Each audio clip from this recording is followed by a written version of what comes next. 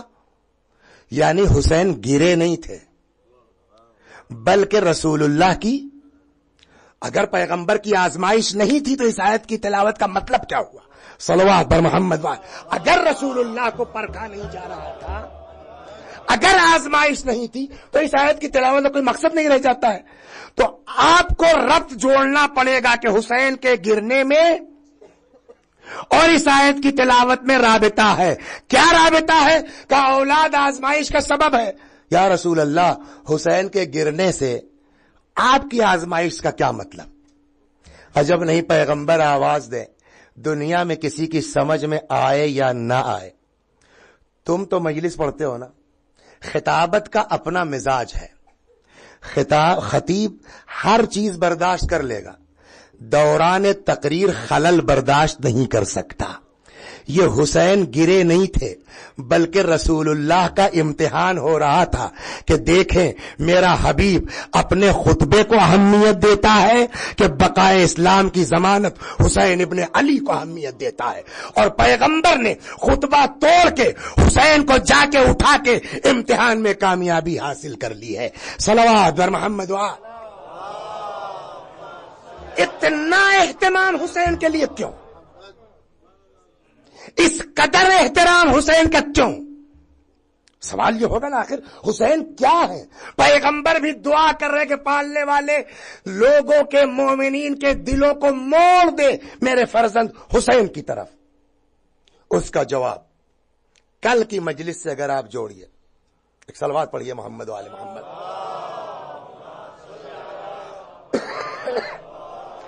کل کی مجلس سے اگر آپ جوڑیے، امام حسین علیہ الصلوۃ والسلام نے یزید کی بیعت سے انکار کیا، اور کیا کہہ کے انکار کیا؟ نہ یہ کہ میں فقط، بلکہ مثلی لا یبایع مثلہ، میرے جیسا کبھی یزید جیسوں کی بیعت نہیں کر سکتا۔ آخر یہ انکار امام حسین نے کیوں کیا؟ اب یہاں پر ایک سوال یہ ہوگا کہ حضرت سید الشہداء سلام اللہ علیہ نے یزید کی بیعت سے انکار کیا کیوں؟ ایک جواب آپ یہ دے سکتے ہیں کہ اصل میں امام حسین علیہ الصلوۃ والسلام کو یہ اتنا اندازہ نہیں تھا کہ انکار بیعت معاملہ یہاں تک پہنچ جائے گا، اس لیے امام حسین علیہ السلام نے انکار کر دیا، اور جب انکار کر دیا تو کر دیا، چاہے جتنی بڑی مصیبت آئے۔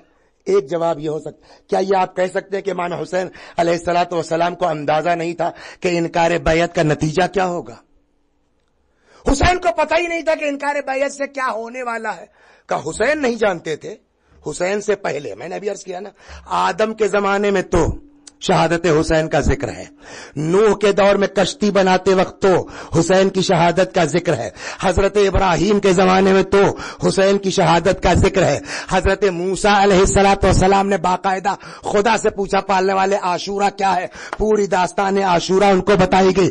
لہذا یہ تو آپ کہہ ہی نہیں سکتے کہ معاذ اللہ امام حسین علیہ السلام کو اندازہ نہیں تھا، کہ امام حسین علیہ السلام جانتے نہیں تھے کہ یزید کی بیعت کا نتیجہ یہ نکلے گا۔ یقینی طور پر ہم کہہ سکتے ہیں کہ حسین کو اچھی طرح معلوم تھا، اچھی طرح جانتے تھے کہ یزید کی بیعت سے انکار کا نتیجہ کیا ہوگا۔ کیوں؟ اس لیے کہ آپ نے مجلسیں سنی ہوں گی 12 بزرگوں سے، اکثر آپ نے یہ روایت ممکن ہے ہر محرم میں سنتے ہوں کہ حسین علیہ السلام ابھی پیدا نہیں ہوئے ہیں، شکم مادر میں ہیں۔ ایک دن حضرت زہرا سلام اللہ علیہا نے پیغمبر سے فرمایا، بابا میرے شکم میں جو بچہ ہے وہ عجب آوازیں دیتا ہے، کبھی کہتا ہے یا اماں، انا ولدک العطشان، اماں میں تمہارا پیاسا بچہ ہوں۔ کبھی کہتا ہے یا اماں انا ولدک العریان، اماں میں تمہارا برہنہ بچہ ہوں۔ اور اس وقت پیغمبر نے پوری داستان حضرت زہرا کو بتائی تھی نا، وہ حسین جو پیدائش سے پہلے ماں کے شکم میں بتا سکتا ہے کہ میرے ساتھ کیا ہونے والا ہے، یزید کی بیعت سے انکار کے وقت امام حسین کو پتا نہیں تھا کہ انکار بیعت کا نتیجہ کیا برآمد ہوگا۔ حتیٰ کہ غیر دشمن کی بات کیجیے، صلوات بر محمد، غیر مسلم کی بات کیجیے۔ امام حسین سلام اللہ علیہ پیدا ہو گئے، بہت مشہور ہے داستان۔ ایمن امام حسین کو آغوش میں لے کے چلی ہے، کچھ دور چلی تھی کہ ادھر سے، اب یہ میں نہیں بتا پاؤں گا، یہ میرے علم کی کمی کہی ہے کہ پیغمبر کے گھر سے علی کے گھر جا رہی تھی یا مولا کے گھر سے پیغمبر کے گھر، بہرحال نکلی ہیں۔ راستے میں یہودیوں کا ایک چھوٹا سا ٹولہ قافلہ، اس میں ان کا عالم، اس کی نظر پڑ گئی حضرت سید الشہداء پر۔ جیسے ہی اس نے امام حسین کی شکل دیکھی رک گیا، کہنے لگا ایمن یہ بچہ کون ہے؟ جان بطول فرزند رسول علی کا لاڈلا ہے۔ کہنے لگا اے ایمن اجازت ہے میں اس بچے کے لبوں کو چوم لوں؟ ایمن نے کہا نہیں۔ کیوں؟ کہ حسین طیب و طاہر ہے، نجس لب طیب و طاہر لبوں سے مس نہیں ہو سکتے۔ کہنے لگا اچھا ایمن یہ بتاؤ اگر میں کلمہ پڑھ لوں تو؟ اگر میں، وہ حدیث یاد ہے نا کل سے پڑھی جا رہی ہے، ان الحسین مصباح الہدا والسفینۃ النجاہ، حسین ہدایت کا چراغ ہے، اگر میں کلمہ پڑھ لوں تو مجھ کو کوئی اعتراض نہیں ہے۔ اشہد ان لا الہ الا اللہ واشہد ان محمد رسول اللہ، بات یہیں ختم نہیں ہوئی۔ اس کے بعد رخ کرتا ہے آسمان کی طرف، کہتا پالنے والے تو گواہ رہنا میں تیرے حسین کے ہاتھوں پر ایمان لایا ہوں۔ بات یہیں ختم نہیں ہوئی، اس کے بعد متوجہ ہوتا ہے اپنی قوم کی طرف، کہتا ہے جانتے ہو یہ بچہ کون ہے؟ کل کو میدان کربلا میں یہ بچہ اتنا پیاسا ہوگا، اتنا پیاسا ہوگا کہ زمین و آسمان کے درمیان کی فضا اس بچے کی نگاہ میں دھوئیں کے مانند ہو جائے گی۔ آپ انصاف سے بتائیے، حسین کے بچپنے میں ایک یہودی جانتا ہے کہ حسین کے ساتھ کیا ہونے والا ہے، خود حسین کو پتا نہیں ہے کہ انکار بیعت کا نتیجہ کیا ہوگا۔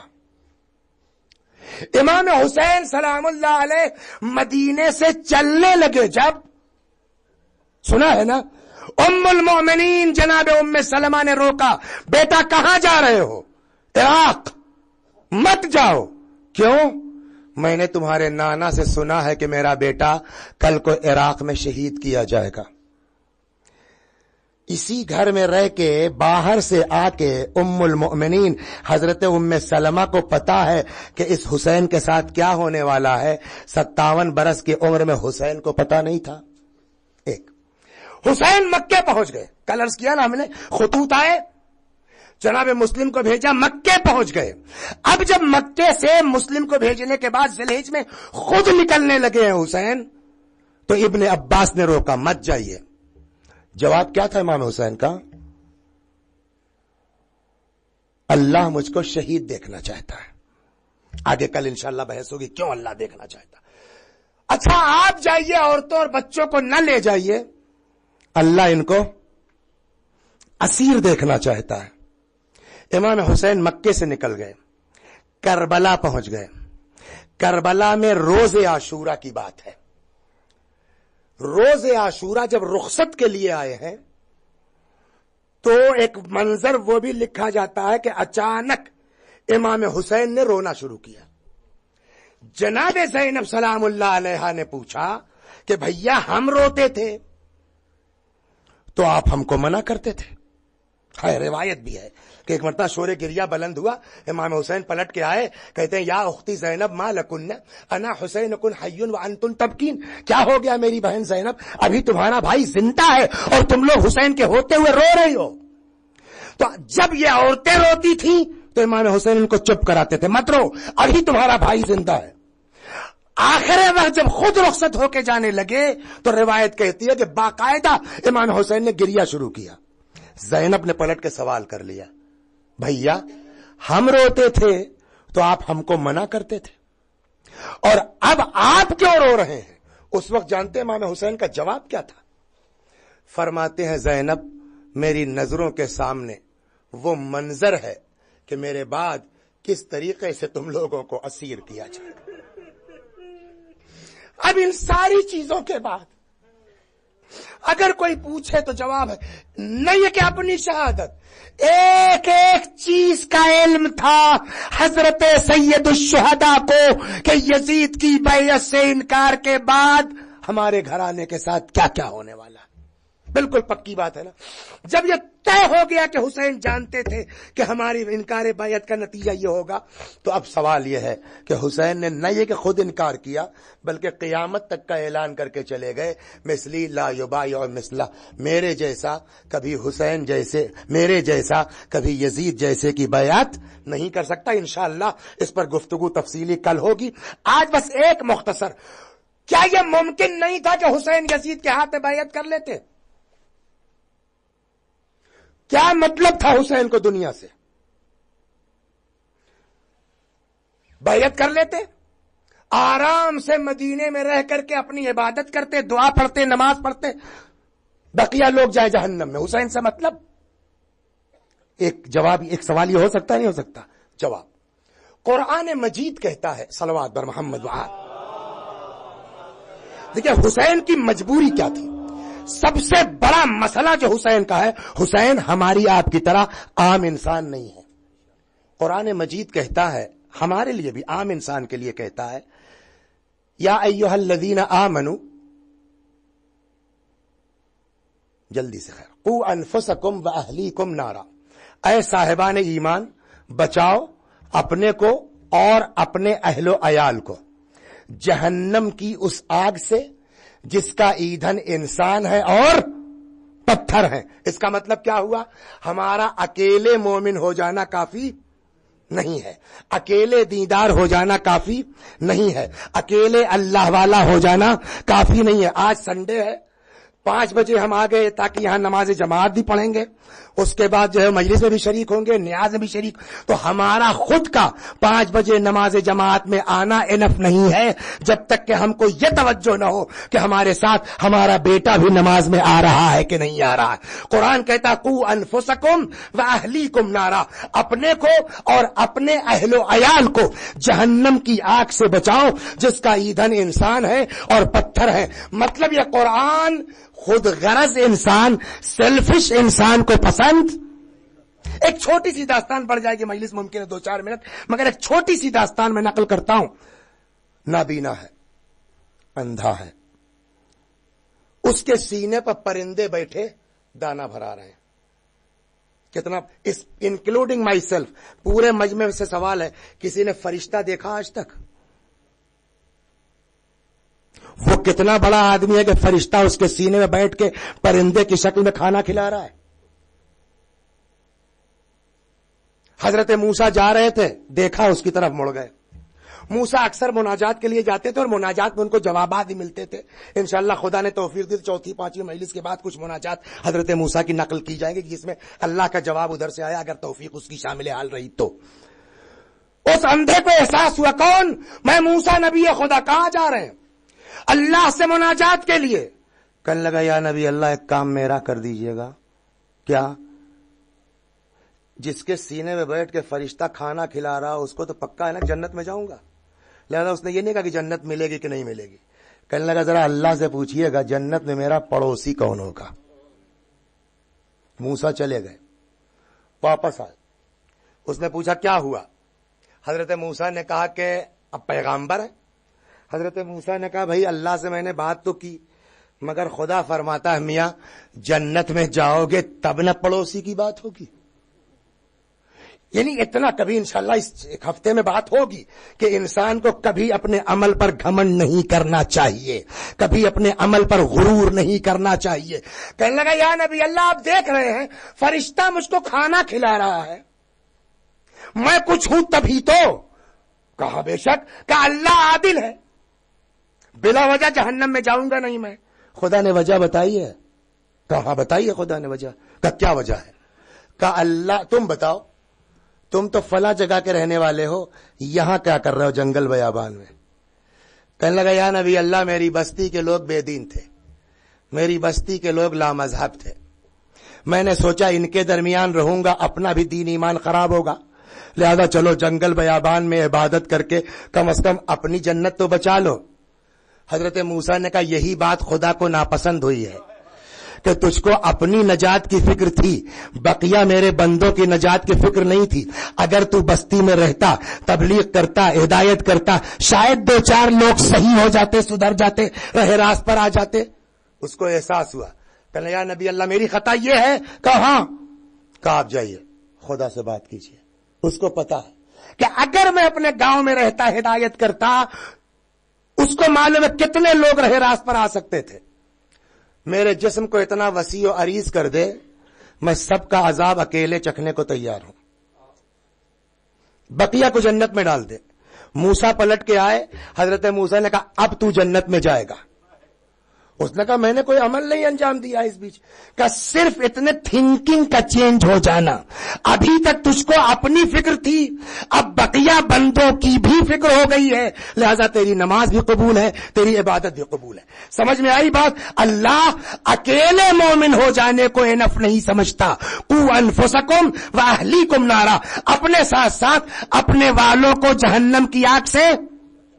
اب سب کی اوقات الگ الگ ہے. ہماری بیوی, ہمارے 2 بچے, تمام, ہم سے بقیہ مطلب نہیں ہے. ہم کو پیش نماز بنا دیا گیا 17 کلفٹن ماسک میں. اب ہم اپنے بیوی بچوں تک محدود نہیں ہیں, جتنے ہمارے پیچھے نماز پڑھ رہے ہیں ان تک دین پہنچانا ہماری ذمہ داری ہے. ہم کو امام جمعہ بنا دیا گیا, تو اب ہم اپنے بچوں تک اور مسجد تک محدود نہیں ہیں. اب جتنے اس دائرے میں آتے ہیں ان تک دین پہنچانا ہماری ذمہ داری. ہم کو اللہ نے نبی بنا دیا, تو اب جتنے حصے کے لیے نبی بنایا گیا ہے ان تک دین پہنچانا ہماری ذمہ داری ہے.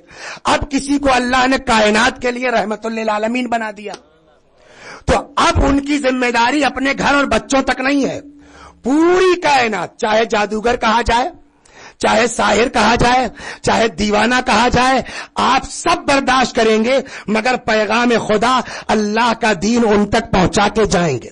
رحمت للعالمین اس دنیا سے جانے لگے, تو اب جو ان کا جانشین ہوگا, جو ان کی جگہ پر آئے گا, اب چاہے اس کے گلے میں رسی کا پھندا پڑے, صلوات بر محمد, چاہے اس کے گلے میں رسی کا پھندا ہو, چاہے اس کا گھر جلایا جائے, سب برداشت کیجئے مگر دین بچا کے جائیے. یہی وجہ ہے, آپ نے پڑھی ہے تاریخ میں, 320 کنٹل 32 ٹن کا دروازہ تھا خیبر کا. سنا ہے؟ امیر المومنین علیہ السلام کے ہاتھوں پر تھا. سنا ہے؟ پیر زمین پر نہیں ہے. ہے کوئی آلہ جو علی کی طاقت کو ناپ لے؟ ہے کوئی آلہ جو علی کی طاقت کا اندازہ کر لے؟ پوری فوج اس پر سے گزر گئی, یہاں تک ہے نا. اب تاریخ کیا کہتی ہے؟ رسول اللہ کی وفات کے بعد وہی علی ہے, گلے میں رسی کا پھندا ہے. سنا ہے نا, کوئی نئی بات تو نہیں ہے. ایک آدمی آگے سے کھینچتا ہوا, دوسرا آدمی پشت سے ڈھکیلتا ہوا. ہم آپ جو 1000 سال کے بعد پیدا ہوئے, اب جب تاریخ ہم پڑھیں گے, ایک طرف یہ طاقت, ایک طرف یہ مظلومی. عقل میں آئے گی بات, یا یہ صحیح ہے یا وہ صحیح ہے, دونوں میں سے دونوں صحیح نہیں ہو سکتے. لیکن جس انسان نے اپنی آنکھوں سے دونوں منظر دیکھا ہو, کیا وقت ہے کہ مولا اتنی طاقت آپ کے پاس, 32 ٹن کا دروازہ 2 انگلیوں سے اکھڑ جائے اور آپ کے ہاتھ میں ہو, پیر زمین پر بھی نہ ہو. کسی کی ہمت ہے کہ جو نگاہ اٹھا کے دیکھ لے آپ کی طرف؟ یہ اتنا صبر کیوں کہ آپ کے گلے میں رسی کا پھندا ہے اور آپ کھینچتے ہوئے لے جا رہے ہیں, آپ چلے جا رہے ہیں. عجب نہیں, مولا آواز دیں, ساتھ ساتھ رہو تب سمجھ میں آئے گا. اور اب پڑھیے تاریخ. علی کے گلے میں رسی کا پھندا سلام اللہ علیہ, ایک آدمی کھینچتا ہوا لے کے جا رہا ہے.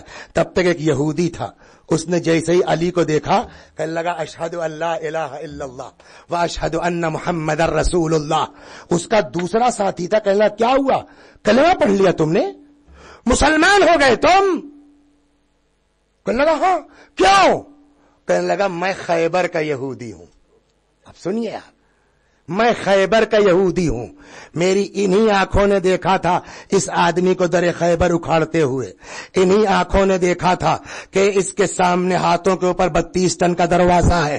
اب وہی آنکھ دیکھ رہی ہے کہ اس کے گلے میں رسی کا پھندا ہے. میں نے بہت غور کیا, کہاں وہ طاقت اور کہاں یہ صبر. بہت غور کرنے کے بعد ایک ہی بات سمجھ میں آتی ہے, یہ واقعاً اللہ کے نمائندے ہیں.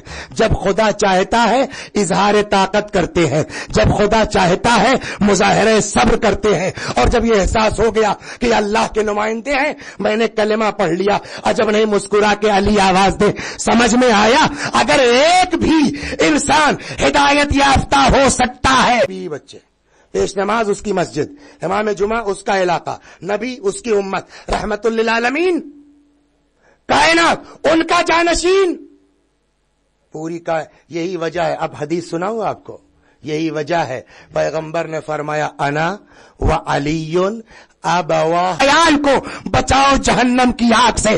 جب حسین امت کے باپ ہیں تو اکیلے مدینے میں بیعت کر کے عبادت نہیں کر سکتے کہ یزید دین کا کھلواڑ کرے. ہمارا گھر لٹ جائے برداشت ہے, مگر یزید کو دین مٹانے کی اجازت نہیں دی جا سکتی. یہ وہ فلسفہ تھا جس کی بنیاد پر حسین ابن علی سلام اللہ علیہ اپنا کنبہ لے کر کے کربلا کے میدان میں آئے ہیں. چاہے جو ہو جائے مگر یزید کو دین مٹانے کی اجازت نہیں دی جا سکتی. 2 محرم کی تاریخ وہ ہے کہ جس دن حضرت سید الشہداء سلام اللہ علیہ مکہ معظمہ سے چل کے 8 ذی الحجہ کو چلے مکہ معظمہ سے, 2 محرم کو وارد کربلا ہوئے. اللہ اکبر.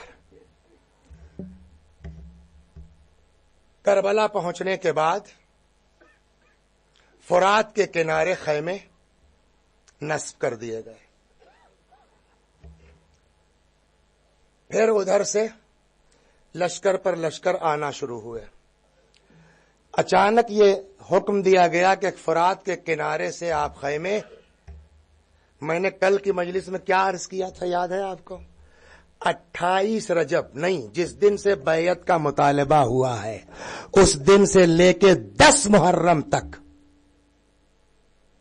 اگر آپ امام حسین کی تاریخ کا جائزہ لیں تو ہر موڑ پر آپ کو یہ نظر آئے گا کہ امام حسین چاہتے ہیں کسی صورت سے جنگ ٹل جائے.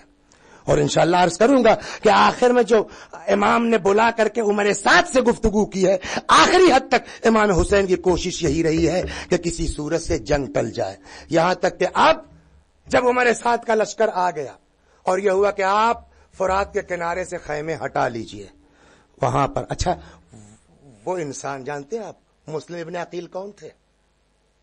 علی کے داماد بھی تھے, بھتیجے تو تھے ہی, مولا کائنات کے داماد تھے. مولا کے داماد تھے یعنی ام البنین کے داماد تھے.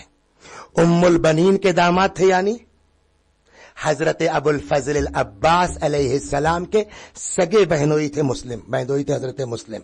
اور جب امام حسین علیہ الصلوۃ والسلام نے حضرت عباس سے پوچھا کیا تم مسلم کی حالت دیکھنا چاہتے ہو, اور عباس نے کہا ہاں, تو امام نے فرمایا تھا میری دونوں انگلیوں کے درمیان دیکھو.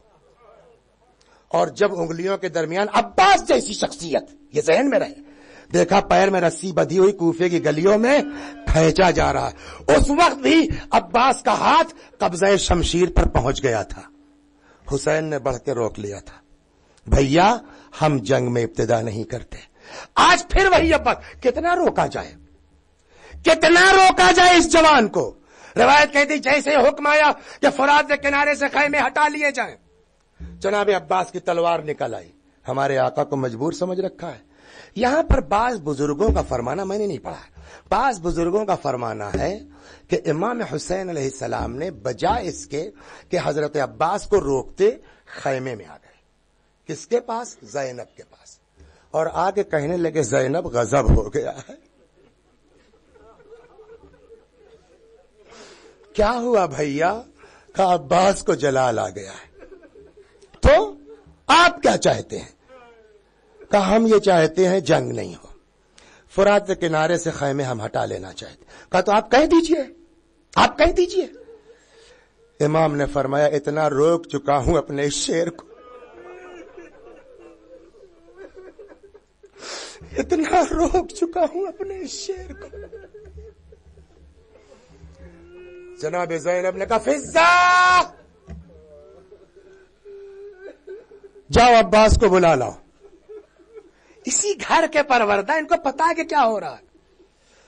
روایت کہتی ہے کہ جیسے ہی فضہ نے کہا آقا ابو الفضل عباس آپ کو شہزادی بلا رہی ہیں, آئے تو مگر کہتے ہیں کہ دور ہی سے ہاتھ جوڑ لیے زینب کے سامنے. بہن خیمے ہٹانے کے لیے مت کہیے گا, منع مت کیجیے گا, ان ظالموں نے میرے مولا کو مجبور سمجھ رکھا ہے, ان ظالموں نے میرے حسین کو مجبور سمجھ رکھا.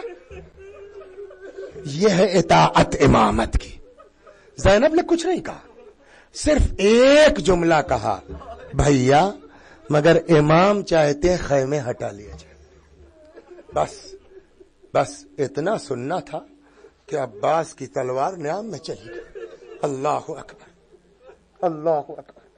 کل سے انشاءاللہ کربلا کے متعلق گفتگو ہوگی, لیکن جیسا کہ میں نے کل عرض کیا تھا وہ دو مظلوم بچے جن کا ذکر بہت کم ہوتا ہے باپ کے ساتھ آئے تھے. کہتے ہیں کہ جب مسلم کو یقین ہو گیا کہ اب میں شہید ہو جاؤں گا تو ایک دن مسلم اپنے ان دونوں بچوں کو لے کر کے گئے اسی ملعون شریح قاضی کے پاس کہ ان بچوں کو اپنے پاس امانت کے طور پر رکھو, کوئی قافلہ مل جائے بچوں کو مدینے بھیجوا دینا. اس ملعون نے کیا کیا کہ اپنے بیٹے کے ذریعے, بعض روایتوں میں ہے, ان دونوں بچوں کو کہا کہ جاؤ دیکھو کوئی قافلہ جا رہا ہو تو اس کے ساتھ ان کو بھیج دو. ایک قافلہ جا رہا تھا, اس کا بیٹا بھی ویسے ہی, ان چھوٹے چھوٹے بچوں سے کہا وہ دیکھو قافلہ جا رہا ہے, جاؤ دوڑو مل جائے گا قافلہ. بچے دوڑتے رہے, قافلہ نکل گیا, بچے قافلے کی گرد بھی نہ پا سکے. نتیجہ یہ ہوا کہ یہ بچے کوفے میں ابن زیاد کے قید خانے میں گرفتار ہو گئے. ایک مدت تک گرفتار رہے. یہاں سے جب یہ قافلہ لٹا ہوا 11 محرم کو چلا ہے, 12 محرم کو کوفے پہنچا ہے, تو روایت کہتی اتفاق سے اس لٹے ہوئے قافلے کی ملاقات وہاں قید خانے میں ان دونوں بچوں سے ہو گئی. آپ سوچئے کہ جب ماں ملی ہوگی اپنے بچوں سے, زینب ملی ہوں گی ان بھانجوں سے, تو کیا کچھ نہیں ہوا ہوگا. روایت کہتی ہے کہ پھر اچانک حکم یہ ہوا کہ یہ قافلہ شام جائے گا. جناب زینب نے کہا یا تو ان بچوں کو ہمارے ساتھ شام جانے دو یا ہم کو بھی اسی قید خانے میں روک لو, یا اکیلے بچے کیسے رہیں گے. ابن زیاد ملعون نے ایک نہیں سنی, قافلہ شام چلا گیا اور 2 یہ یتیم بچے اسی قید خانے میں قیدی کی حیثیت سے پڑے تقریباً 1 برس. یہ محرم کا واقعہ ہے, سفر میں جا کے ان کی ذی الحجہ میں جا کے ان بچوں کی شہادت ہوئی ہے, یعنی تقریباً 1 برس تک اس قید خانے میں رہے. دربان کا نام ہے. ایک دن آتا ہے, اللہ اکبر, بچوں نے سوچا کہ کتنا برداشت کریں. جانتے ہیں ان بچوں کا حال کیا تھا؟ 24 گھنٹے میں 2 روٹی اور 2 پیالوں میں گرم پانی یہ بچوں کو ملتا تھا. بچوں نے سوچا جب یہی ہے تو کیوں نہ ہم دن بھر روزے کی نیت کر لیں, شام کو اسی سے افطار کر لیں گے. بچے دن بھر روزہ رہتے تھے, شام کو 1 پیالہ گرم پانی اور 1 روٹی سے افطار کرتے تھے. دربان کا نام ہے مشکور. ایک دن ان بچوں نے کہا آج جو مشکور آئے تو اس کو اپنی حالت بتاتے ہیں, شاید کچھ توجہ کرے. آج جو مشکور کھانا پانی لے کر کے آیا, ان بچوں نے کہا مشکور رک جاؤ, ہم کو تجھ سے کچھ بات کرنی. کہو. کہا مشکور یہ بتا رسول اللہ کو جانتا ہے تو؟ کہنے لگا ہاں میرے رسول ہے, میرے پیغمبر ہیں, میں ان کا کلمہ پڑھتا ہوں.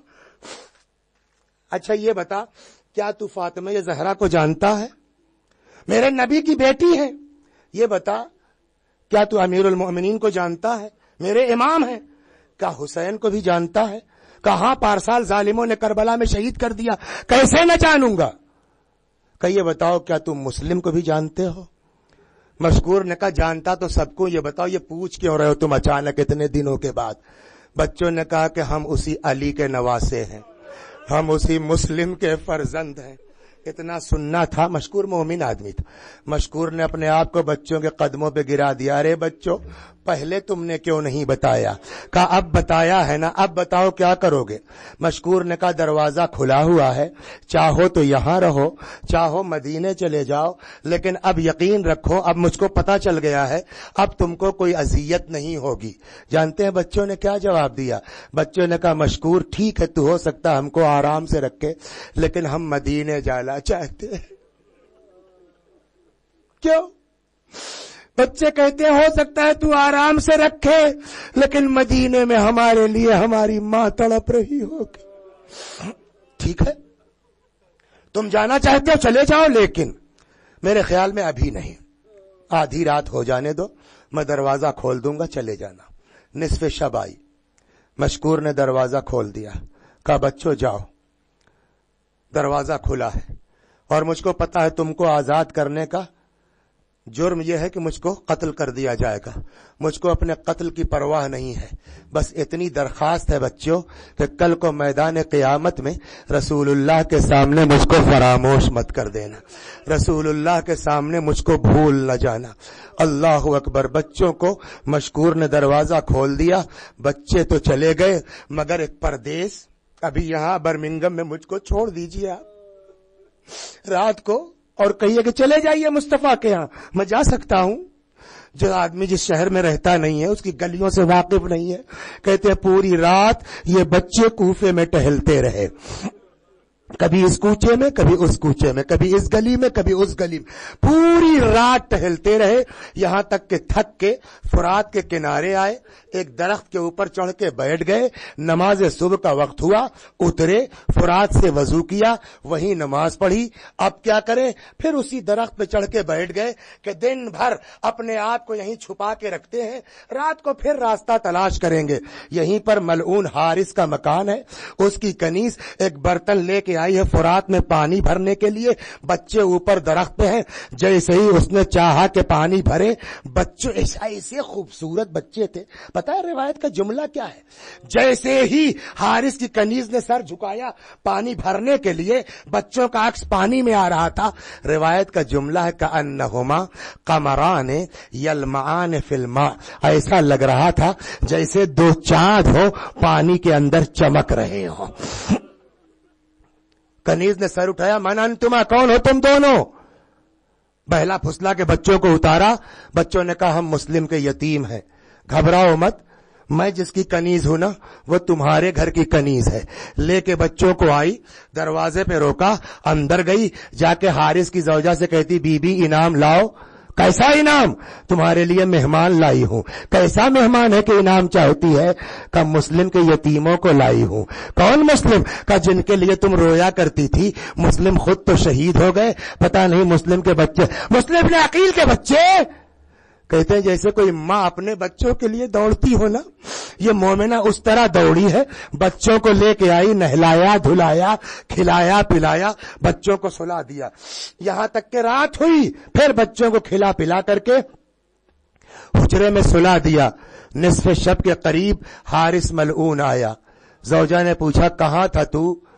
کہنے لگا کہ مشکور نے مسلم کے یتیموں کو آزاد کر دیا، 500 درہم اور ایک گھوڑا انعام رکھا گیا. صبح سے میں نے اپنے کو اور گھوڑے کو تھکا ڈالا کہ مسلم کے بچے مل جائیں مگر نہ ملے. مومنہ تھی، تڑپ گئی. کہنے لگے اچھا یہ بتاؤ، اگر تجھ کو مسلم کے بچے مل جائیں، 500 روپے مل جائیں، ہمارے لیے تو روٹی کا انتظام کرو گے نا؟ ہم کو ایسی روزی نہیں چاہیے. چند لقمے زہر مار کرنے کے بعد یہ ملعون جا کے حارث سو جاتا ہے. ادھر بچوں کا حال یہ کہ ایک کی آنکھ کھلی، دوسرے بھائی کو جگایا، بھیا اٹھو میں نے خواب دیکھا ہے. چھوٹا بھائی کہتا میں نے بھی دیکھا ہے، پہلے میرا سن لو. پتہ چلا دونوں نے ایک خواب دیکھا ہے. کیا؟ کہ پیغمبر اکرم ہے اور بابا مسلم. رسول اللہ نے کہا مسلم خود تو چلے آئے, بچوں کو دشمنوں کے نرغے میں چھوڑ دیا ہے. کہ بابا مسلم نے کہا یا نہیں یا رسول اللہ, آج کی رات بچے بہشت میں میرے مہمان ہیں. لگتا ہے بھیا یہ ہماری آخری رات ہے. دونوں بھائیوں نے آپس میں گلے میں باہیں ڈال کے رونا شروع کیا. مگر یہ نہ سوچئے گا میرے بھائیوں کہ بچے موت کو یاد کر کے یا موت کے ڈر سے رو رہے ہیں. میں سمجھتا ہوں بچوں کو شاید یہ خیال ہو بھیا ہم تو قتل ہو کے شہید ہو کے جنت میں چلے جائیں گے, ہماری ماں نہ جانے کب تک ہمارے لیے تڑپتی رہے گی. شاید ماں کو یاد کر کے بچوں نے رونا شروع. آواز حجرے سے باہر نکلی. شک تھا اس ملعون کو اپنی زوجہ کے اوپر, جانتا تھا کہ یہ مومنہ ہے, محب اہل بیت ہے. اٹھا کہتا کہاں سے آواز آ رہی ہے؟ اس مومنہ نے کہا کہ ہو سکتا ہے کسی پڑوسی گھر سے. کہا نہیں میرے گھر سے آواز ہے. ایک ایک حجرے کو کھولنا شروع کیا, پہنچا جس میں بچے تھے. اچھا صبح سے بچوں نے یہاں سکون و آرام دیکھا ہے نا, ان کو کیا پتا. آگے پوچھا کون ہو تم لوگ؟ بچوں نے سیدھے سیدھے کہہ دیا ہم مسلم کے یتیم ہیں. آج تک آپ نے نہ سنا ہوگا کہ کسی میزبان نے مہمان کی مہمان نوازی تماچوں کے ذریعے کری. اس ملعون نے بچوں کو یتیموں کو پہلے تماچے مارے, دونوں بھائیوں کے گیسوؤں کو آپس میں باندھا, دروازے میں قفل تالا لگایا, جا کے سو جاتا. صبح ہوئی, خود تلوار لی, غلام کو لیا, اپنے بیٹے کو لیا, ان یتیموں کو لیا, آیا فرات کے کنارے, تلوار دی غلام کے ہاتھ میں, جا ان بچوں کا سر قلم کر لے. غلام جیسے ہی آگے بڑھا بچوں نے کہا تیری شکل رسول اللہ کے مؤذن بلال سے کتنی ملتی جلتی ہے. اس غلام نے کہا تم سے بلال سے کیا مطلب؟ کہا ہم علی کے نواسے ہیں. اتنا سننا تھا کہ اس غلام نے تلوار پھینک دی. روایت کہتی اپنے ہاتھ کو فرات میں ڈال دیا. اس نے ڈوبتا تھا, ابھرتا تھا, آواز لگاتا تھا ہائے حسین ہائے حسین. تلوار اس نے اپنے بیٹے کے ہاتھ میں, جا تو بچوں کا سر قلم کر دے. آگے بڑھے, بچوں نے کہا اچھا تو میرا سر قلم کر لے, کل کو رسول اللہ کو کیا جواب دے گا؟ اس نے کہا تم سے نبی سے کیا مطلب؟ کہا ہم علی کے نواسے ہیں. بیٹے نے بھی تلوار پھینکی, بھاگا. حارث کہتا باپ کی نافرمانی کرتا ہے. اس نے کہا اولاد رسول کے قتل میں تیری اطاعت نہیں کر سکتا. جب غلام اور بیٹے دونوں بھاگ گئے, اس ملعون نے تلوار ہاتھ میں لی. بس صاحبان اولاد